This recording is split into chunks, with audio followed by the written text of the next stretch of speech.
Hi everyone, welcome back to my channel. इस video में हम ओपैम्प न्यूमेरिकल्स को सॉल्व करने की टेक्निक सीखने वाले हैं। ओके, तो अगर आपको ओपैम्प के न्यूमेरिकल्स का कुछ भी पता नहीं है कि कैसे सॉल्व करना है, कौन से इक्वेशंस यूज़ करना है, अगर इक्वेशंस याद नहीं रहे तो क्या करना है, तो this video is for you. Okay, इस वीडियो में मैं बेसिक से स्टार्ट करके सब कुछ कवर करूँगी, सारे टाइप्स कवर करूँगी। Okay, so let's start with this simplest example. इसमें आपको वोल्टेज गेन निकालनी है। Okay, determine the voltage gain of the op amp. So if you are new to this subject, अगर ओपैम्प आपके लिए पूरा नया सब्जेक्ट है तो आपको थोड़ा डिफिकल्ट लगेगा ही कि कौन से सर्किट को कौन सा इक्वेशन लगाना है। ओके, बट ये प्रैक्टिस से ही आएगा। ओके, ये बहुत इजी है। अगर आप एक बार समझ जाओगे तो आपको कौन सा भी सर्किट सिंप्लीफाई करना आ जाएगा। तो पहले क्या करना है, सर्किट को आपको देखना है कि ये कौन से कॉन्फ़िगरेशन में है। ओके, तो ओपैम्प में दो कॉन्फ़िगरेशंस होते हैं, इन्वर्टिंग या नॉन इन्वर्टिंग। ओके, तो अगर आपका फीडबैक लगा हुआ है माइनस को, मतलब ये है इन्वर्टिंग कॉन्फ़िगरेशन। ओके, तो क्वेश्चन में क्या पूछा है, वोल्टेज गेन निकालिए। तो वोल्टेज क्या होती है, V O upon V in. Okay, output upon input. तो अगर आपको आउटपुट का इक्वेशन पता है, minus R F upon R one for inverting configuration. Okay, non inverting में क्या होता है, one plus R F upon R one. So ये इक्वेशन अगर आपको पता है तो आप वी इन को उस साइड भेज दोगे तो आपकी वोल्टेज गेन क्या आएगी, minus R F upon R one. Okay, तो अगर आप यहाँ पे आर एफ को रख देंगे, आर एफ मतलब ये फीडबैक रजिस्टर है, -30 अपॉन आर वन ये 10 के। ओके, तो आपकी वोल्टेज गेन क्या आ गई, -3। सो 3 गुना आपका इनपुट एम्पलीफाई होने वाला है, और माइनस साइन है मतलब वो इन्वर्टेड रहने वाला है। So your answer is basically -3। Okay, voltage gain is -3। But suppose आपको यहाँ पे ये इक्वेशन पता नहीं था तो आप क्या करते। तो अगर एग्जाम में आपको ये फॉर्मूला याद नहीं है, ओके, अगर आप ये फॉर्मूला भूल गए तो कैसे सॉल्व करना है वो अभी देखते हैं। 2 मिनट में आपका आंसर आने वाला है। ओके, तो यहाँ पे पहले क्या है, केसीएल लगाना है। तो इस पॉइंट पे अगर आप देखोगे, ओके, तो एक करंट आ रहा है। अभी इसको जाने के लिए दो वेज है, यहाँ पे और यहाँ पे। ओके, तो इस ओपैम के अंदर कोई भी करंट नहीं जा सकता क्योंकि ओपैम का जो इनपुट इम्पीडेंस है वो बहुत हाई है, आइडियली इन्फिनाइट है। ओके, तो यहाँ से जो भी करंट आ रहा है वो सारा का सारा यहाँ से जा रहा है। ओके, तो अगर मैं इसको बोलूँ I one current, okay, R one में से जा रहा है आई वन करंट, और ये जो आर एफ रजिस्टर है, फीडबैक रजिस्टर, उसका करंट है आई एफ। ओके, तो ये आई वन और आई एफ दोनों सेम है क्योंकि यहाँ पे अंदर कोई करंट नहीं जा रहा। So I can write I one equal to I F. तो ये जो नोड है उसको क्या हम बोलते हैं, वी टू। ओके, ये जो होता है वो होता है वी वन। तो अभी यहाँ पे हमें सिर्फ आई वन की वैल्यू निकालनी है और आई एफ की वैल्यू निकालनी है। तो आई वन क्या है, I one is current flowing through 10 k. So direction देखो वी इन से वी टू तक। सो क्या आएगा, V in minus V two, और रजिस्टर की वैल्यू क्या है, 10 k. Okay, simple Ohm's law लगाया, V upon R. Similarly I F की वैल्यू निकालो। आई एफ की डायरेक्शन क्या है, वी टू से वी ओ तक। ओके, सो क्या आएगा, V two minus V O upon 30 k. तो अभी हमें वर्चुअल ग्राउंड कंसेप्ट पता है। तो वर्चुअल ग्राउंड कंसेप्ट क्या है, अगर आपके ओपैम्प को निगेटिव फीडबैक लगाया हुआ है, ओके, और आपका जो V1 है वो ग्राउंडेड है, तो आपका V2 भी भाई वर्चुअली ग्राउंडेड हो जाता है। ओके, तो जो वोल्टेज V1 पे होता है ना, वही वोल्टेज V2 पे आ जाता है। V1 ग्राउंडेड है तो V2 भी ग्राउंडेड हो गया, मतलब 0 वोल्ट्स हो गया। ओके, तो इस इक्वेशन में जहाँ जहाँ भी V2 है वो हम अभी 0 लिखेंगे। तो इस इक्वेशन से ये V2 हट गया और इस इक्वेशन से V2 हट गया, तो आ गया V in अपॉन 10 के और माइनस VO अपॉन 30 के। ओके, तो हमें क्या चाहिए थी, हमें वोल्टेज गेन चाहिए थी, VO अपॉन Vin। ओके, तो इसको सिर्फ रीअरेंज करो, 10 के वहाँ पे जाके नीचे आएगा और ये -30 के ऊपर आएगा। तो हमारे जो वोल्टेज गेन निकल के आई वो क्या आई, -3। ओके, तो वो सेम है जो हमने फॉर्मूला से लाई थी डायरेक्टली, वही ये गेन है, -3। ओके, तो यहाँ पे आपको दो कंसेप्ट लगे थे कि I1 और IF इक्वल कैसे हुए, क्योंकि ओप एम्प का इनपुट इम्पीडेंस बहुत हाई है, so no current goes inside op amp. Second concept you needed virtual ground concept. Okay, तो आपको कोई भी सम आए, कैसे भी नेटवर्क आए, सपोज इस 10K के जगह कोई 2 रेजिस्टर्स लगे होते, तो आप क्या करते? सपोज ये एक रेजिस्टर है और ये सपोज एक पॉट लगा हुआ है, ओके, वेरिएबल रजिस्टर लगा हुआ है। तो अगर आपको बोलते कि वोल्टेज गेन की रेंज फाइंड करो, मतलब ये जो पॉट है जब वो मिनिमम वैल्यू पे है तब कोई एक्स वोल्टेज गेन वो प्रोवाइड कर रहा है सर्किट, और फिर बाद में हम इस पॉट को चेंज करके जब मैक्सिमम वैल्यू पे ला रहे हैं तो कोई वाई वोल्टेज गेन सर्किट प्रोवाइड कर रहा है। सो ये एक्स टू वाई क्या हो गई, ये रेंज हो गई इसकी। अगर आपको ये रेंज फाइंड करनी है तो आप सेम यही मेथड फॉलो करोगे। आप इस रजिस्टर के मिनिमम वैल्यू के साथ यही स्टेप्स फॉलो करके एक रेंज लाओगे, और फिर मैक्सिमम वैल्यू के साथ यही स्टेप्स फॉलो करके दूसरी वाली रेंज, मैक्सिमम वाली रेंज लाओगे।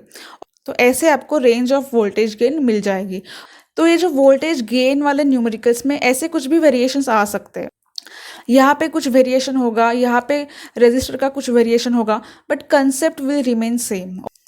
यहाँ पे निगेटिव के जगह पॉजिटिव फीडबैक होगा, कुछ भी वेरिएशन होगा, बट अगर आपको फॉर्मूला पता है तो आप उस सर्किट को सिंप्लीफाई करके it should come down to -RF/R1 या 1+RF/R1। तो ये था टाइप 1। ओके, अभी हम टाइप 2 देखते हैं। ओके, तो अभी आपको ध्यान से सुनना है। तो एग्जाम में या तो आपको इन सारी रेजिस्टर्स की वैल्यू दी जाएगी और बोला जाएगा कि आउटपुट वोल्टेज निकालो। ओके, ये एक टाइप है। या उल्टा किया जाएगा, आपको आउटपुट क्या है वो दिया जाएगा। ओके, मतलब जैसे कोई इक्वेशन दिया जाएगा 3V1 minus 2V2 plus 5V3, ऐसे कुछ इक्वेशन दिया जाएगा और बोला जाएगा कि ये इक्वेशन इम्प्लीमेंट करो।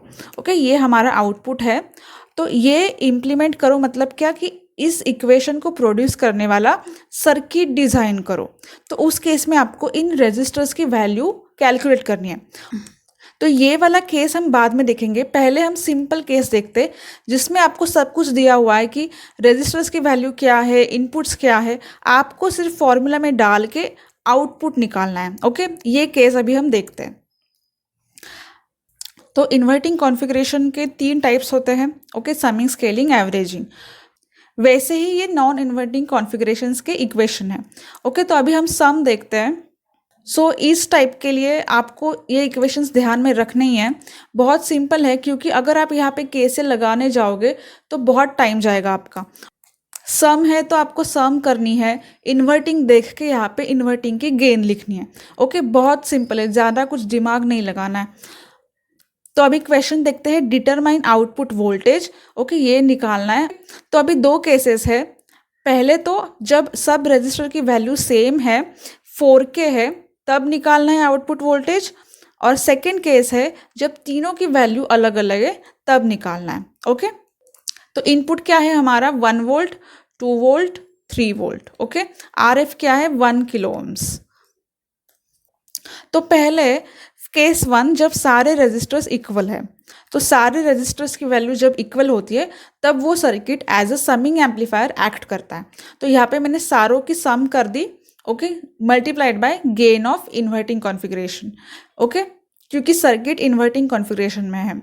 सो यहाँ पे RF क्या था, 1K, R1 क्या है, 4K। ओके, फिर यहाँ पे सबकी एडिशन कर दो, सब इनपुट्स 1 वोल्ट, 2 वोल्ट, 3 वोल्ट, तो ये आ जाएगा -6/4। तो यहाँ पे आउटपुट वोल्टेज क्या आ गया, -3/2 volt. Okay, so second case में तीनों की वैल्यू अलग अलग है। So circuit is acting as a scaling amplifier. Okay, तो स्केलिंग एम्पलीफायर का इक्वेशन यहाँ पे लगाना है। तो यहाँ पे हर एक इनपुट की गेन अलग है। तो RF है 1 तो यहाँ पे मैंने 1 ऊपर लिख दिया। ओके, फिर RA क्या है, 6 किलो ओम्स, तो यहाँ पे 6 लिख दिया। फिर RB है 4, तो यहाँ पे 4 लिख दिया। फिर RC है 9, तो यहाँ पे 9 आ गया। ओके, और हमारे VA, VB, VC क्या थे, 1 वोल्ट, 2 वोल्ट, 3 वोल्ट। अभी सिर्फ इसको सिंप्लीफाई करना है। ओके, तो यहाँ पे सिंप्लीफाई करके ये आंसर आ गया है -6/6, मतलब -1 वोल्ट। तो ऐसे आपको सिर्फ फॉर्मूला में वैल्यूज़ डाल के आउटपुट वोल्टेज निकालना है। ओके, अभी हमने 2 टाइप्स कवर किए। ओके, अभी थर्ड टाइप क्या है? थर्ड टाइप है implement equation with op amp. Okay, तो ये एक प्लेलिस्ट मैंने बनाई है जिसमें मैंने सारे न्यूमेरिकल्स और डिज़ाइन क्वेश्चंस डाले हैं। तो टाइप 3 है इम्प्लीमेंट विथ ओप एम्प। हम थोड़ा इसका ओवरव्यू देखेंगे। तो जो प्रीवियस सम हमने देखा उसमें क्या था? आउटपुट वोल्टेज निकालना था, और यहाँ पे क्या है? आउटपुट वोल्टेज आपको दिया हुआ है, आपको रेजिस्टर्स निकालने हैं। अभी इस वीडियो में सिर्फ मैं टेक्निक बता रही हूँ कि कैसे सॉल्व करना है, कैसे आइडेंटिफाई करना है। आपको स्टेप्स या सॉल्यूशन इस वाले वीडियो में मिल जाएगा जो इस प्लेलिस्ट में है। ओके, अभी आपको सिर्फ तरीका समझना है। फर्स्ट थिंग यहाँ पे नोटिस करनी है कि सारे इनपुट्स को अलग अलग वैल्यू से स्केल किया है। V1 को 2 से स्केल किया है, V2 को 3 से एम्पलीफाई किया है, V3 को 4 से एम्पलीफाई किया है। मतलब ये क्या है? Scaling amplifier. अगर समिंग होता तो सब कुछ सेम हो जाता और वो -2 बाहर आ जाता। ओके, और अंदर ऐसे हमें एडिशन मिलती। तो ये चीज़ यहाँ पे नहीं है, मतलब समिंग एम्पलीफायर नहीं है, स्केलिंग एम्पलीफायर है। एवरेजिंग भी नहीं है, क्योंकि एवरेजिंग में भी वैल्यूज़ सेम रहती है रजिस्टर की। तो नेक्स्ट स्टेप, सेकेंड पॉइंट, आपको ये सोचना है कि क्या मैं ऐसे 3 रजिस्टर्स लगा के स्केलिंग एम्पलीफायर को दे सकती हूँ? तो यहाँ पे ये चीज़ भी नहीं हो सकती। अगर आप फॉर्मूला में देखोगे स्केलिंग के, तो माइनस साइन बाहर है और अंदर में सारा प्लस प्लस है। ओके, तो अंदर में सारे इनपुट्स के साइन पॉजिटिव है, और इस क्वेश्चन में अगर ये माइनस साइन आप बाहर निकालोगे तो यहाँ पे क्या आएगा?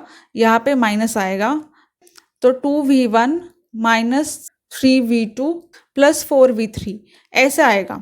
ओके, तो यहाँ पे अगर प्लस होता तो हम स्केलिंग का इक्वेशन लगा देते, बट यहाँ पे माइनस है, तो इसे अलग तरीके से सॉल्व करना है। ओके, तो डायरेक्ट आप स्केलिंग एम्पलीफायर यूज़ नहीं कर सकते।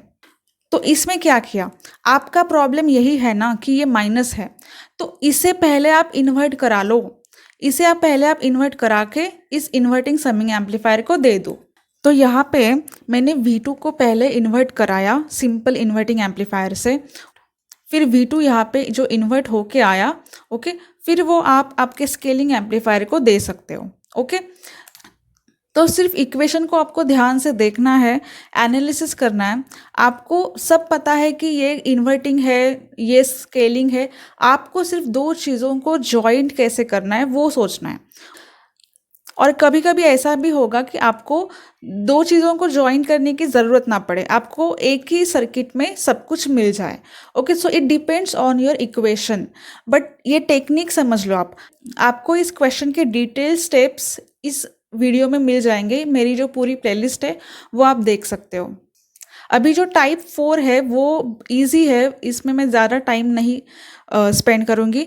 इसका जो डिटेल सॉल्यूशन है वो भी इस वीडियो में आपको मिल जाएगा। तो इस वाले टाइप्स के सम में क्या होता है? सर्किट थोड़ा डिफरेंट लगेगा आपको। ओके, बट आपको KCL लगा के ही VN VP निकालना है, VO निकालना है। ओके, तो यहाँ पे मुझे VN फाइंड करना है, तो मैंने VN का इक्वेशन लिखा और उसमें मुझे I1 की ज़रूरत है, तो मैं पहले I1 फाइंड करके इसमें ये सब्सटीट्यूट कर दूँगी। तो इसमें आपको I1 I2 निकालना है, फिर I1 I2 निकाल के आपको V1 VP में डालना है। ओके, बहुत सिंपल है। आप स्टेप बाय स्टेप प्रैक्टिस करोगे तो आपको सारे टाइप्स के सम्स आ जाएंगे। Okay, it's not at all difficult. Okay, so that's all. मैंने चारों टाइप्स आपको दिखाए, मैंने टेक्निक समझाई। डिटेल सॉल्यूशंस मेरे प्लेलिस्ट में अवेलेबल है। ओके, सो अगर आपको ये वीडियो से कुछ भी फ़ायदा हुआ है तो इस वीडियो को लाइक करो। अगर मेरे वीडियोस आपको पसंद है तो आप मेरी प्लेलिस्ट शेयर कर सकते हो। मुझे आप इंस्टाग्राम पे भी फॉलो कर सकते हो। So that's all for this video. Don't forget to like, share and subscribe. Thank you.